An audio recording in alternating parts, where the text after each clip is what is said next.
nós vamos tratar de alguns personagens que trabalharam e que inventaram, que construíram as teorias da aprendizagem. Esses personagens nem sempre concordaram entre si, ou nem sempre quiseram continuar o trabalho dos personagens anteriores, mas eles tiveram eles tiveram uma origem basicamente a mesma, né? Vamos ao primeiro slide desse bloco? Muito bem, nós temos basicamente duas correntes de teorias da aprendizagem, os comportamentalistas e os cognitivistas. Essas duas teorias, elas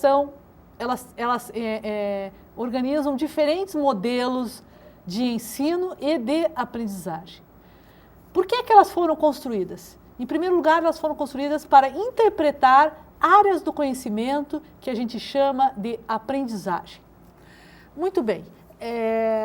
Num determinado momento, numa determinada altura da história da educação mundial, alguns autores, alguns escritores, alguns filósofos, sociólogos, porque na verdade os pedagogos, enquanto pedagogos, eles surgiram na Grécia, mas eles se constituíram como uma nova profissão a partir do final do século XIX, principalmente início do século XX. Então, toda a questão da teoria da aprendizagem, ela não ficou a cargo dos pedagogos, ela ficou a cargo de cientistas e de filósofos e de sociólogos, né?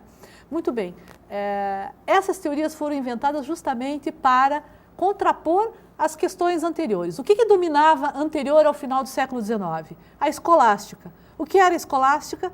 A escolástica era o método de ensino dos jesuítas, né? Um método de ensino mecanicista, um método de ensino que não se preocupava em como era a aprendizagem do sujeito que aprendia e muito menos se os conteúdos estavam adequados a esses sujeitos, né? Então vamos ver, agora nós vamos ter uma parcela longa para falar de uma teoria, basicamente, nós vamos falar de teoria comportamental nos próximos slides. Vamos lá. Em primeiro lugar, toda a teoria da aprendizagem representa um ponto de vista, ou o ponto de vista de um autor ou de vários autores.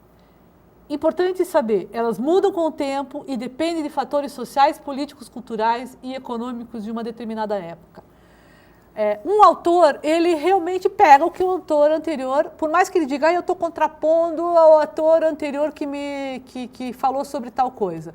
Por mais que ele diga isso, ele pega questões básicas desse cientista anterior. Ora, o homem não precisa ficar reinventando a roda sempre. Então, é importante que cada teoria tem um ponto de vista de um autor, sim, ou de vários autores, sim. Mas também todas as teorias sofrem mudanças de acordo com a sua cultura, com a economia da época, né? Enfim, com todos os fatores que envolvem a história da humanidade. O próximo slide, nós vamos tratar sobre duas correntes, comportamentalistas e cognitivistas. Essas duas correntes são diametralmente opostas, embora elas partam de correntes comuns. Implicam em diferentes modelos de ensino. Se eu adoto uma teoria comportamentalista, é um modelo de ensino. Se eu adotar uma teoria cognitivista, é outro modelo de ensino. E elas são construídas para interpretar áreas do conhecimento e da aprendizagem. Nós vamos aqui trabalhar com 3 autores inicialmente da escola chamada behaviorista. Nós temos ali numa figura central, digamos, o cientista que iniciou esse estudo comportamental em animais, que é o Ivan Pavlov, russo, né, que trabalhou até meados da década de 30 em cima dos condicionamentos, né, do condicionamento clássico. Do lado direito da tela nós temos o John Watson. Na verdade, essa corrente behaviorista foi inventada pelo John Watson. E, finalmente, do lado esquerdo, nós temos o Skinner, nós temos uma caixinha ali, veja que tem um ratinho ali dentro, chamada caixa de Skinner, que trabalhou até muito recentemente, até a década de 90, com os condicionamentos e com os condicionamentos positivos ou negativos. Cada um desses autores tinha uma intenção, né? No caso do Pavlov, O Pavlov nasceu na Rússia, numa Rússia czarista, e que em seguida, depois de alguns anos, teve lá a Revolução Russa. Durante a Revolução Russa ele foi perseguido porque diziam que ele era um cientista burguês, portanto não poderia fazer parte, né, dessa nova geração, né, de comunistas, né, sem fazer nenhuma crítica, mas enfim, né. Entretanto, Pavlov deixou uma coisa fundamental. Ele descobriu que era possível condicionar animais para aprendizagens, para pequenas aprendizagens, né? E a partir dos estudos de Pavlov, que ganhou prêmio Nobel, que foi reconhecido internacionalmente, que extrapolou a sua visão czarista e a sua visão do mundo comunista, conhecido mundialmente, ele, digamos assim, seria a origem dele, a partir dele, que se iniciou o estudo comportamental, né? Por que comportamental?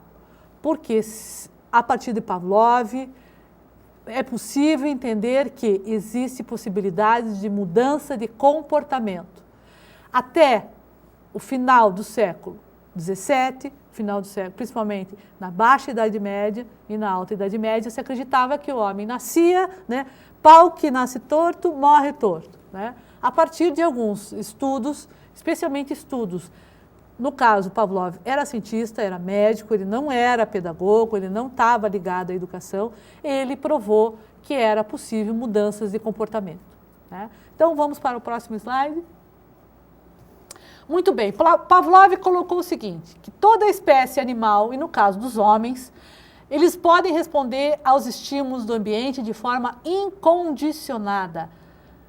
É possível condicionar essa resposta a partir de estímulos neutros, modificando o comportamento incondicionado.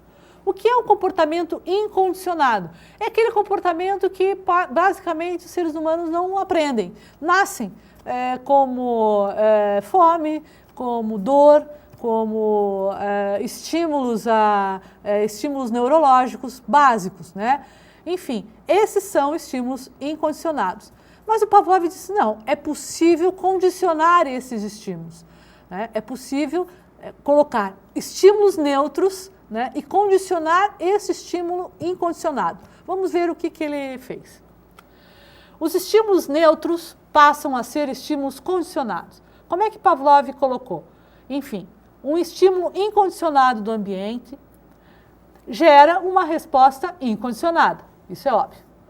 Quando eu coloco no estímulo que está no ambiente um estímulo neutro, ele gera uma outra resposta.